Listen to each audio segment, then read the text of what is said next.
the Tabernacle to go with it, or the Propaganda. Well, and let's pretend, right, that you get out the energy field, and you have out your energy field, and your opponent casts Pyroblast. Yeah. Your energy field is going to be gone no matter what. Yeah. Not unless you've got a ley line out, you know, so... Yeah, there's a lot of things. The Rug deck just seems a little bit better positioned in the matchup. So we have another matchup coming up. So Chris Kronenberger, who's Kronenberger Blue Decker just talking about, is going to be playing the Rug deck this match. So when the deck has a person that's quote unquote named after, like that's the progenitor of that deck, and they abandon it, that's actually, I think, a very telling sign. Yeah. If you see Patrick Sullivan and he's not casting the red spells, not casting Lightning Bolt, that's a big deal. Let's pretend Edgar Flores shows up to a standard event and he doesn't play Clawblade. There's probably a really good reason. So if Chris Kronenberger is not playing Kronenberger Blue... Well, it did top 8 in Cincinnati 2 weeks ago, so it might not be as far out of the metagame, but No Rug has definitely put up the better results lately. I do see that he has Lightning Bot in his deck. Yes, Lightning Bots. 2 of them. Yes. Typically they run 4 of that. Yeah, I mean, that's one of the best robots you can have. Yeah. He's playing against Timothy Babcock, who is playing the Blue-White Stoneforge Mystic control deck. So we'll see whether the No Rug deck can best another big blue control deck, or whether the blue control deck will be able to strike back. And notably, one addition to the blue control deck, that the blue-white deck that wasn't really around lately, that's Daze. That's really interesting. Like Stoneforge Mystic with a Daze backup seems like it could be really powerful. It fell out of favor, but Hivemind has kind of pushed it back to the forefront. Daze is now in. Force is now marginally in, marginally out, kind of somewhere. Right. And Mental Misstep is getting pushed to a point where maybe it's out soon. Who knows? Let's see. His sword of choice to go with the Batterskull is Feast and Famine. I've been seeing more Body and Mind in Legacy. That was the anti-Jace technology. Yeah, that was the California Cruise tech for the Grand Prix. Mm-hmm. It's a bit faster of a clock. Discarding a card as opposed to milling 10. Against some of the combo decks, milling 10 is pretty brutal. Especially like Storm, where you hit their tendrils and they might just lose. So Tim won game 1. We're going to game 2 over here.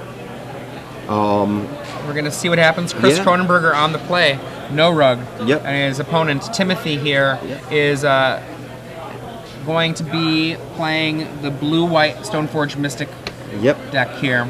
So Chris on the right, Tim on the left. After sideboard, what does Timothy get here? He can board Submerge, Wrath of God, Peacekeeper, and Crucible of Worlds to Wasteland lock. Maybe Path to Exile for some Voice and Vendilion clicks. And potentially Spell Pierce, depending on how much he feels like he needs more answers to Natural Order. He might board out Spell Snare, even though it hits Sylvan Library and Tarmogoyf, because it doesn't really hit the big threat of Natural Order or Vendilion clicks. Let's pretend that you are Chris Kronenberger. Do you board out your Fire Ices or your Bolts? Probably. So maybe. Oh, he has Stoneforge Mystic. No, you want to leave in a few of those. Okay, I'm just curious. Yeah. Against the big blue deck, you definitely do, and like a Peacekeeper and like a Landstill style deck would be really crucial. But because you have Stoneforge Mystic, he's going to leave in these Bolts and Fire Ices just to sort of bolt your Mystic. Your Battleskull's not going to come into play for a few turns. We can still play a fair game. Chris is going to board in these Jaces alongside these Red Blasts, I think. 4 Red Elemental Blast. And Ancient Grudge as well. Yeah, I can definitely see Forcible coming out for Chris. Possibly for Tim as well. Spell Pierce might just be better than a few Forces. Though it only hits Natural Order. Hits Green Sun Zenith. So I'm not entirely sure on that one, but I can definitely see Forcible just coming out on both sides. Looks like Chris is sending his hand back. Ooh, Thrun the Last Troll might come in. It's a very solid target for Green Sun Zenith. Yeah. Oh, and for those wondering, Timothy is on Standstill, not Ancestral Vision, so that might also come out.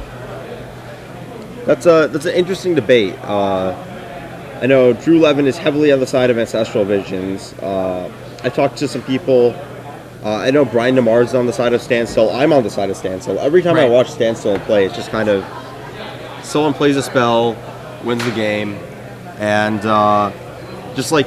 when Drew and Jerry... Visions just sits there and doesn't do anything. When Drew and Jerry played Standstill, I watched all of the last rounds, And I'm going to tell you, every standstill that they cast was literally either created a game loss or a win more. A game loss or a win more? Yeah. What do you mean? Like, as in, every time, if they had not had the standstill, if they had some other card draw, even if it was really bad, like Think Twice, it would have advanced their game. But the standstill literally was just, I guess it's Force of Will bait if I can get one. That was like when I got off of the standstill train in that deck. Really? In play, Chris Kronenberger, turn 1 Noble Hierarch. Yeah. And Tim Babcock goes turn 1 Tundra. Chris Kronenberger, turn 2 Misty Rainforest, leaves it there, and Tim Babcock searches for a basic island. Whenever I've seen standstill, it's always just been, these matchups turn to attrition, and standstill gives you the immediate card advantage to continue fighting through the mid game. Whereas If you're playing against the right opponent. Sure, it might just be that my sample size is skewed. I mean, it was literally 100% of the standstills in that top 8. If you go back and watch that coverage, just watch Drew Levin and Jerry Thompson's matchups, and it's really remarkable. So Tax Chris for 1. goes for a brainstorm, but it gets misstepped. Noble Heart gets in for 1, and Chris passes.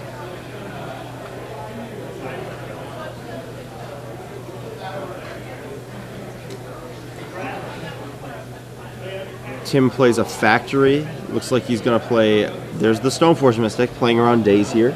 Daze is another card I think both of them can board out easily. Especially if they're planning on doing things like Red Elemental Blast. And going late. Yeah, because if you're not going for the fast kill, Daze very quickly becomes a card that doesn't do very much work. Yeah. Especially if you also want to board out Forcible, so you can't even pitch it to that. So we might be seeing a more control... like trading cards, grinding, a lot more of a, those of you familiar with Standard, a lot more of that kind of style as opposed to the Legacy, Force of Will, Daze, free counter style matchup post board here.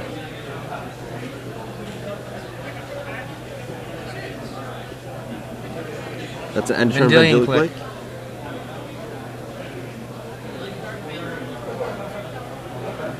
Might turn that Stoneforge Mystic Tutor into a cantrip instead. Building an Elvish Visionary out of a Demonic Tutor.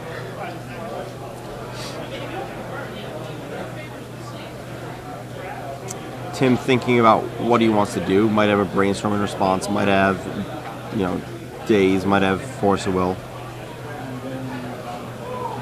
Yep, there's the Force. Exiling Standstill.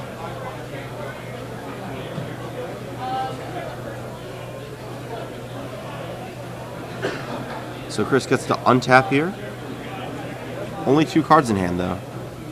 Looks like lands. And Tim gets to a state where he gets to put Batterskull into play. Looks like there might be another Stoneforge Mystic he drew. I couldn't see any of the cards in his hand other than it looked to me like perhaps a Wasteland might have been in his hand as well. Let's see.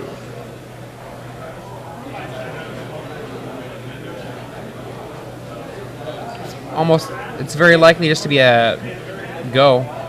There you go. Just End of the turn, wait. Chris draws. Oh. Up during the draw step. Vendilion Click. I got nothing. Just so you know, I've got nothing. Tim's probably just going to main phase or upkeep, put this Batterskull into play with 3 mana up, just so he plays around Chris drawing his own Vendilion Click to put into play in response to the Stoneforge activation. Yep. Oh, just getting another Stoneforge into play. Sword of Feast and Famine to follow. No second Batterskull in the sideboard for Tim. No other equipment in the sideboard for Tim.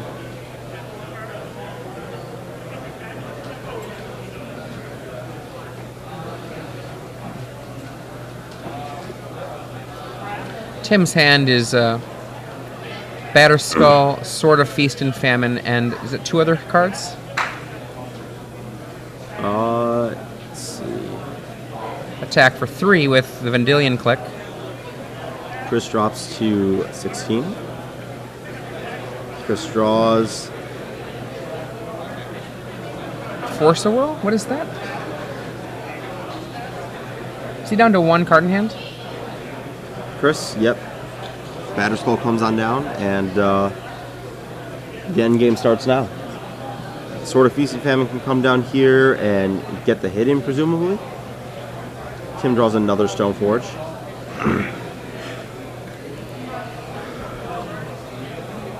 looks like he has the Stoneforge and the sword in hand as his only 2 cards.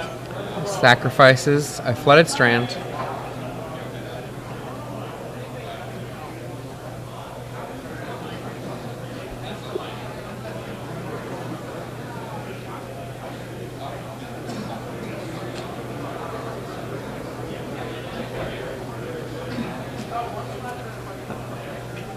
Feast and Famine. Yep.